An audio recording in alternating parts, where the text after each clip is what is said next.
Hello, I'm Maddie. I am doing my essay outline presentation. Was not sure how to present it online. And I'm not a good video editor, so I'm gonna do a little screen recording. I'm gonna be here the entire time. I have all the information because that felt like the most effective way to do this.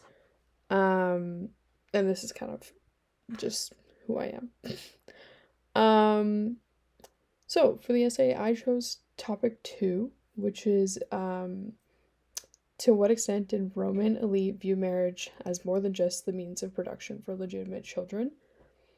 I was drawn to this topic because I feel like it's a very crazy idea to say people are only getting married because of children or to have legitimate children. I think that there's much more on that, and like just so many different layers as to like why people are getting married and what that actually means. I don't think it's just for like reproduction. Um, and I think especially for elites, there's a lot of like social things. Like I don't think it's just about like, oh, we have children, what about everything else? It's like there's a lot more to it. Which is why I chose it. So, my thesis is although legal and social foundations of Roman marriage was centered on the production of legitimate children, the elite viewed the institution as more of an in depth union that also was a strategic social alliance, cooperative estate management, emotional connection, and sexual devotion, as evidenced through personal letters, funeral eulogies, and physiological, philosophical warnings. Um, yeah, I've learned a lot in my research.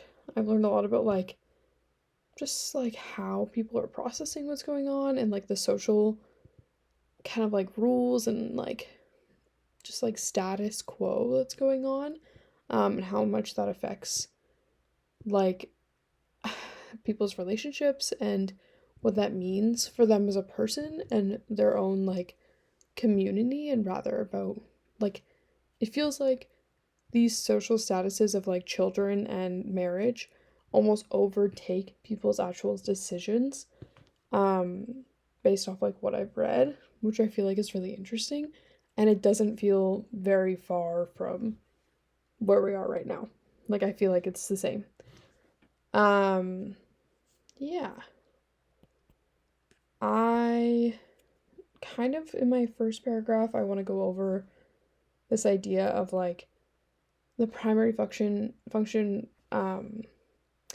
primary function is for reproduction, but also to ensure like citizenship, status, and property.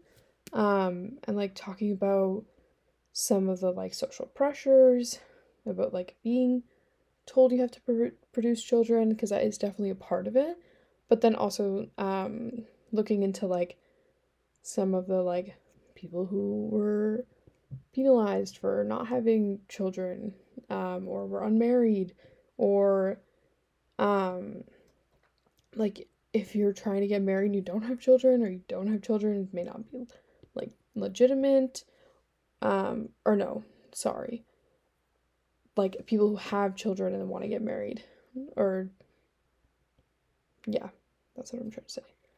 Um, Also this idea of like Greek traditional wedding formulas, and this idea of like you have to have children, you have to have children.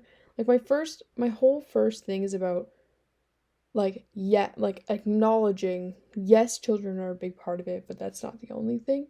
Like just setting a basis down of like how does that work and why do they kind of do that?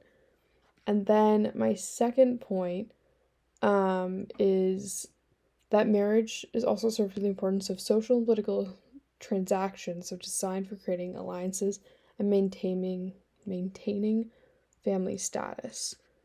Um, I think this is one of the like, yep, this is more than children points for me. Like there's a very transactional relationship between the father of the bride and the husband, and like this idea of kinship. Upper class also like they were like looking for like a suitable match. Like they didn't just want anyone. It wasn't just about having someone there. it was about fixing someone with someone in the same social status. Like, it wasn't just about, oh, you like that person, you can go marry them. It was, you had to be similar. Like, you had to be here. There was none of this. I guess, yeah. Also, like, dowry was really important because there's this, like, social obligation, which I think talks more about, like, some of the, like, social and, like, this idea of, like, oh, we know we're important and, like, oh, we feel like we owe you something kind of aspect. And also just, like, this public recognition of the wedding ceremony and, like, the union of two people and the status of those two people was very recognized, and the wedding ceremony was, like, a huge part of that. Yeah, so it's kind of like my second paragraph talking about the social and political. I do think that I probably will have more to add to that, and I might even, like, switch points out as I, like, continue. Because I feel like I'm kind of, like, here, and I want to be a little bit here. Like, I want to dig a little bit deeper, into, like, really what is that, like, what is this status that everyone is looking for, and, like, why is that so important in terms of marriage? Yeah. And then my third point is that people did actually have, like, an emotional attachment and mutual support in terms of the marriage. Like, it wasn't just about getting married and the status of family and children. Like, these people actually cared about each other. Like, I think taking that out of the picture is crazy. They definitely do care for each other. You don't spend your time with someone for so long to hate them most of the time. Um, and I think, like, in, like, I'm gonna butcher these names just so we're aware here, but Pliny's letters, where he's, like, clearly longing for his partner. He talks about being, like, having this tormenting ping, unbelievable longing, like, during their separation. Like, this is a real person with real emotions, you know? Like, these are not just, like, status cards that people are collecting. Like, this is a real person who loves someone. And I think, like, yeah, like, some of the other ones were, like, the husband is praising his wife for the management of the two of them together, and, like, these shared duties to protect each other. And also, when, again, I'm gonna butcher this name, but Tarina, when she offers her husband, like, I'll leave because she can't have children, he's like, no, I don't care for another woman and the uncertainty of a child with that woman, but I do want the certainty of your loyalty. Like, these people love each other. I think taking that out of the question is crazy. This is not just about children. These people do love each other and care for each other. Like, there is a devotion to, like, to each other. There's a mutual, I'm here for you, I want you. And I think, like, I think that's very clear. And it's definitely, like, children are definitely a big aspect because, like, obviously you have to reproduce to be able to create, like, a community and a citizen, like, you know what I mean? Like, or a citizenship community. Like, you have to recreate to be able to have the people around you. But also, like, that's not the only thing, you know? Yeah. And then my fourth point, which I definitely need to work on in terms of, like, evidence, um, is that, like, there was this, like, emphasis on sexual and physical desire into a marriage with the warnings against excess, and put, like, the weight on how the elite viewed the union as a place of personal pleasure. I really feel like there's all these warnings from people about, like, you can't love them too much, you can't, blah, blah, blah. I don't think it's about love, though. I think it's more about, like, you can't be sexual with these people too much because you'll be an adulterer or you're too whatever. Because it's, like, inappropriate, but also, like, I think that speaks further to the fact that, like, this is not about children. Like, these people want each other. They are attracted to each other. They want to do these things with each other. Like, that's not just about children. That's not technically necessary. But yeah. I found that a lot of the like, yeah, these letters, the Pliny the Younger letters, I found those were really interesting. The Dixon sex and the married women in ancient Rome, also really interesting and helpful. Um, and like I will be reading more of going further. Um, I think I'm answering the questions here, sorry.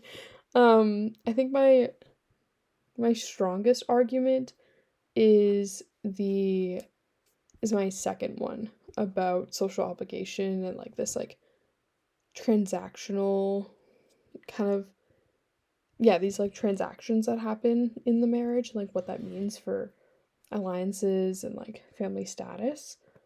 And I think the one I need to work on the most is my fourth one about these people like like there was this like there is sexual and physical desire in a marriage, but then they was still like kind of shamed upon. Like I want to dive into that more. I think I need to rework that a little bit more in general, but yeah.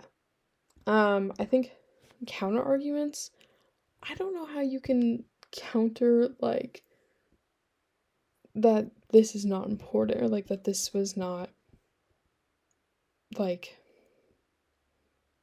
that it's not just based on legitimate children.